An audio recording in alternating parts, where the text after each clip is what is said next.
नमस्कार दोस्तों, कैसे हैं आप सब लोग। उम्मीद करता हूं स्वस्थ होंगे, व्यस्त होंगे, ज़बरदस्त होंगे। तो साथियों, आज बात करेंगे छत्तीसगढ़ में जो 2023 भर्ती का मामला कंटेम्प्ट ऑफ कोर्ट में जो माननीय उच्च न्यायालय छत्तीसगढ़ में चल रहा है उसको लेकर के, और जो पिछली 10 दिसंबर को जो आदेश वहाँ से आया है, उस आदेश को आए हुए 2 सप्ताह बीत चुके हैं, लेकिन अभी तक जो डीएड की नियुक्तियां होनी थी उनकी कोई सुगबुहाट, कोई ऐसी चर्चा, कोई ऐसा नियुक्ति का अभी कोई कहीं तक कोई अता पता नहीं लग पा रहा, जिससे लेकर के जो है जो डीएड साथियों के जो मनस्थिति है वो लगातार जो है भ्रमित हो रही। आखिर नियुक्तियां कब होंगी, नहीं होंगी, कब तक होंगी, और उसके बीच ही जो है जो आचार संहिता की गाइडलाइन भी जारी हो गई है, जिसको लेकर के और भ्रम की स्थिति ये पैदा हो गई है। नीचे से लगातार आप लोगों के माध्यम से, कमेंट के माध्यम से ये सवाल आ रहे हैं कि आचार संहिता लागू हो जाएगी तो फिर हमारी नियुक्तियां होंगी या नहीं होंगी। डीएड साथियों की तरफ से ये कमेंट आ रहे हैं। इस तरह की जो मन में सवाल हैं उनको लेकर के इस वीडियो में चर्चा करेंगे। और तो साथियों, वीडियो में अंत तक बने रहें। आप सभी साथियों का स्वागत है आपके चैनल गेट सॉल्यूशन में। साथ ही उन सभी साथियों से निवेदन है जो चैनल पर पहली बार विजिट कर रहे हैं, चैनल को सब्सक्राइब कर लें, बेल आइकन को हिट कर लें, ताकि इस संबंध में आने वाली अपडेट्स, या यूँ कहें शिक्षा जगत से आने वाली जो भी अपडेट्स हों वो आप तक समय से पहुंचते रहें। तो साथियों, जैसा कि आप जानते ही हैं, माननीय छत्तीसगढ़ हाई कोर्ट ने 10 दिसंबर को अपना जो आदेश दिया उसमें स्पष्ट तौर पे गवर्नमेंट से कहा गया था कि आप 2 सप्ताह का आपको समय दिया जा रहा है और आपको ये लास्ट चेतावनी, मतलब लास्ट मौका है आपके लिए, और आप जो है इन 2 सप्ताह के अंदर जो डिवीजन बेंच का ऑर्डर है माननीय छत्तीसगढ़ हाई कोर्ट की, जिसमें उन्होंने 2 अप्रैल को उस ऑर्डर में ये कहा कि आप जो है बीएड को हटाइए और उसकी जगह जो है जो डीएड अभ्यर्थी हैं उनको नियुक्तियां दीजिए, उसको आपने फॉलो करना है। तो लगभग 2900 लगभग 3000 के आसपास पद वो हैं जिनको लेकर के ये मामला है। और आप ये भी देख रहे हैं कि लगातार जो बीएड अभ्यर्थी हैं, बीएड कैंडिडेट्स हैं, कैंडिडेट्स का मतलब बीएड शिक्षक हैं, चयनित शिक्षक हैं, वो अब उसी जगह पर धरना प्रदर्शन कर रहे हैं तूता रायपुर में, जहां पर डीएड साथी प्रदर्शन कर रहे थे अपनी नियुक्ति को लेकर के। तो समय का फेर देखिए कि आपसे 1.5-2 महीने पहले वहां पर जो है डीएड अपनी नियुक्ति पाने के लिए संघर्ष कर रहे थे, प्रदर्शन कर रहे थे, और उसी जगह पर जो है अब जो बीएड कैंडिडेट्स जिनकी नौकरी जाने की पूरी आशंका है, उन लोगों को अभी सरकार जो है कोई बीच का रास्ता नहीं दे पा रही है। उस बारे में कोई भी सरकार की तरफ से अभी कोई भी ऐसा रुख समझ में नहीं आया है कि बीएड की नौकरी वहां बचाई जा सकती है, उनको कहीं समायोजित किया जा सकता है। ऐसा कोई अभी रोड मैप जो है सरकार की तरफ से अभी क्लियर नहीं है। तो वहां पे बीएड जो शिक्षक हैं, चयनित शिक्षक हैं, जिन्हें उस आदेश के हिसाब से बाहर करना है, वो वहां पर धरना कर रहे हैं अपनी नौकरी को बचाने के लिए। बहरहाल वो सरकार का विषय है किस तरीके से और उनके लिए कोई रास्ता निकालती है और उनकी नौकरी को सुरक्षित करती है, वो सरकार का विषय है। बहरहाल अगर हम बात करें तो मैं फिर एक बार यही कह देना, हमेशा मैं कहता आया हूँ कि डीएड साथियों को बिल्कुल घबराने की, बिल्कुल भ्रमित होने की ज़रूरत नहीं है।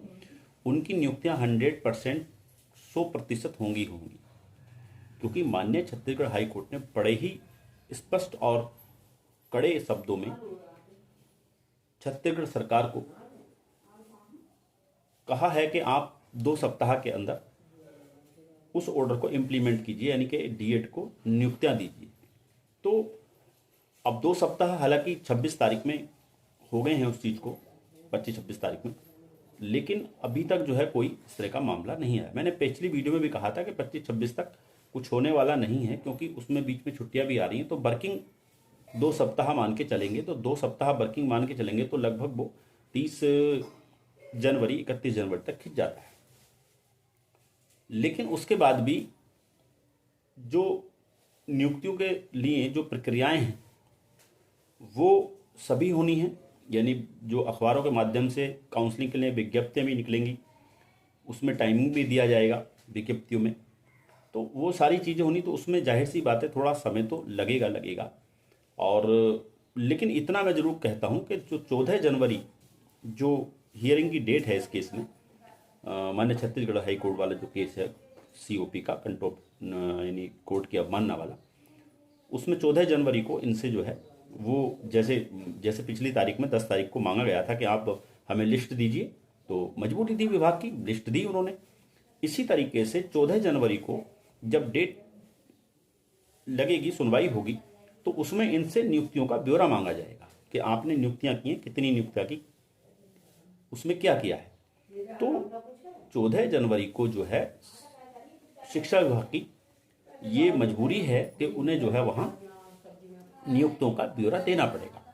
तो यानी कि मेरा कहने का मतलब है 14 जनवरी तक इन्हें जो है नियुक्तियों की प्रक्रिया शुरू करके और ये कोर्ट को अवगत कराना होगा कि हमने प्रक्रिया जो है नियुक्तियों की शुरू कर दी है और ये नियुक्ति इस तरीके से हम कर रहे हैं और इसमें जो हमें इतना समय लग सकता है।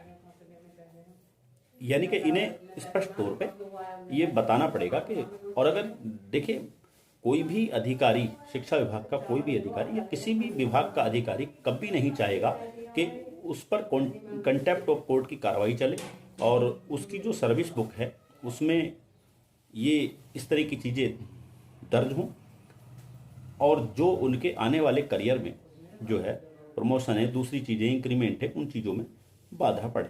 तो सभी जानते हैं कोई भी अधिकारी नहीं चाहेगा इस तरह की चीज़। तो उसके लिए वो जरूर 14 तारीख तक, जब 14 तारीख को कोर्ट में जाएंगे तो उनके पास जो है कोर्ट को बताने के लिए वो जरूर नियुक्तियों की प्रक्रिया को शुरू करके ही जाएंगे, ये आप मान के चलिए।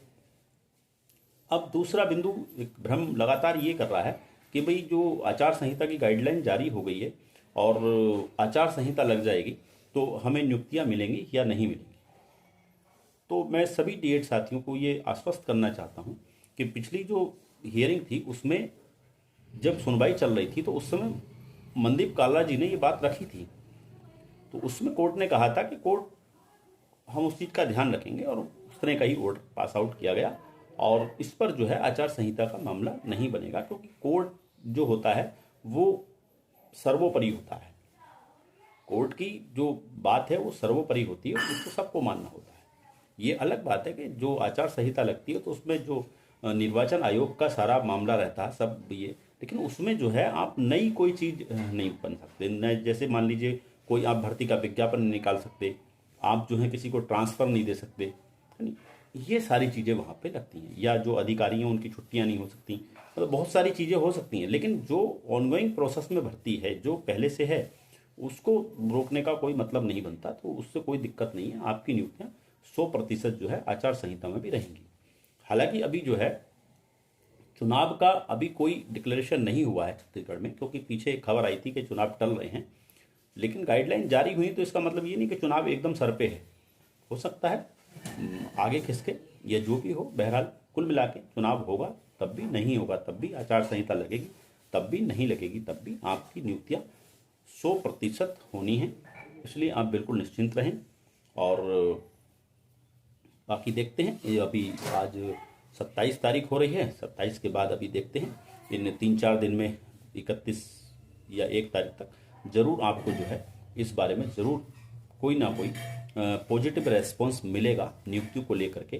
काउंसलिंग की प्रक्रिया वगैरह कुछ ना कुछ जरूर शुरू होगी, आप निश्चिंत रहिए। क्योंकि 14 तारीख भी एकदम, जब 1 तारीख लगेगी, महीना लगेगा, 14 तारीख, तो उन 14 दिनों में जो ज़्यादा चीज़ें निकल के आएंगी तो बाकायदे हम नज़र बनाए हुए हैं इस मामले पर, क्या कुछ इसमें घट रहा है और आगे घटेगा उस पर भी नज़र रहेगी, और जो भी चीज़ें निकल कर के आएंगी वो लेकर के हम समय समय पर आपके बीच उपस्थित होते रहेंगे। तब तक के लिए साथियों धन्यवाद। आप वीडियो में अंत तक बने रहे इसके लिए भी आपका बहुत बहुत धन्यवाद। तो नमस्कार साथियों।